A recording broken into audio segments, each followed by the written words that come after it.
Hey everybody, hope you had a fantastic Labor Day weekend. I've got two things for you really quick, but first, I heard that on Sunday, it was 121 degrees in Woodland Hills, California. 121 degrees. I mean, I lived up the road. That's where I grew up, like right up the road in Chatsworth. That's where I lived, and I remember it being hot, but holy cow. So, hey, listen, all I'm going to say is I live in Phoenix now, and it was only 109 for us. So if you're out there in the San Fernando Valley and you want to cool off a little bit, flights are cheap, man. We'd love to have you. Come on out to the desert where it's nice and balmy and breezy, and you can get a little relief from that. But anyway, those of you that live outside of Southern California, I guess, I don't know, be glad you do. Well, in any case, hope you guys hang in there with that. But so here we go. First of all, we had a fantastic conversation with Larry Osborne last week. You can find it on YouTube. We have the link posted, also the podcast link as well. So you can either watch it or you can listen to it. Please share it. Share it with your team. This is a great, Larry just did such an amazing job framing the issue for us of politics, the church, and the 2020 election. And we've got so much positive feedback from churches all over the place who have tuned into this and found it to be relevant. So make sure and check that out. Second thing is this.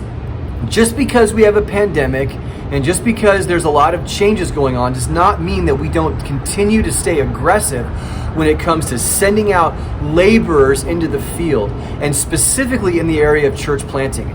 Did you know we have a guy named Nick Ranieri who has been planting a church along with his wife Jackie in Long Beach, California?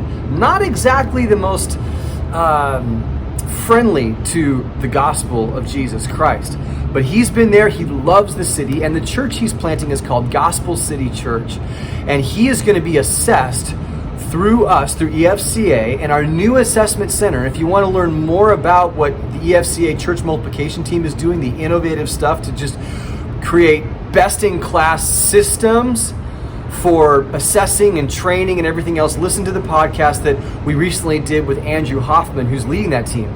But I want to feature today Nick and Jackie and the work that they're doing in Long Beach. They've got about 25 people in their launch team, and it is exciting to hear. They have not hit the brakes, they've hit the gas and adapted their ministry to reaching people during a pandemic. It's a beautiful thing, and Dee Maeda has been coaching them. And so if you want to learn more about what's going on with them, just go to Gospel City Church, go to their website, give Nick a call, find out what he needs. I know he needs financial support, and certainly that's something that you can give directly to him, or you can give to us, through us to him, or whatever you want to do. But it really raises the question, and it begs the question, where do our leaders come from? Do they come from seminaries? No, they don't. Do they come from the denomination? I don't think so. Leaders, the next generation of church planters, bold and courageous pastors, they come from the local church. And chances are one of them is sitting in your church right now. Have you identified that person? And we need to send out workers of all types into the field. Have you identified that man or woman that God has his hand on to go out and to be that laborer in the field?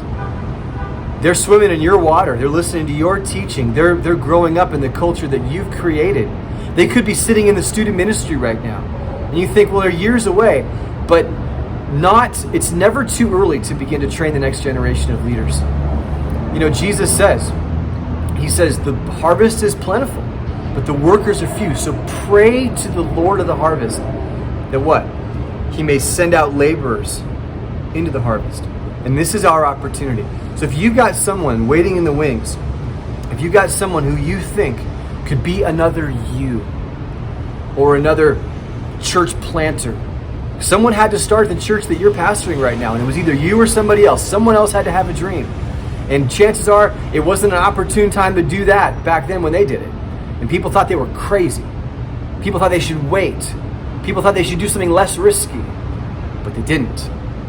And those leaders are waiting, and they're growing, and they're developing. Men and women that you can send out into the field. And so if you have an idea, if you have a person, let us know. Talk to Dean Maeda. Send him an email and say, hey, Dean, help me develop this leader.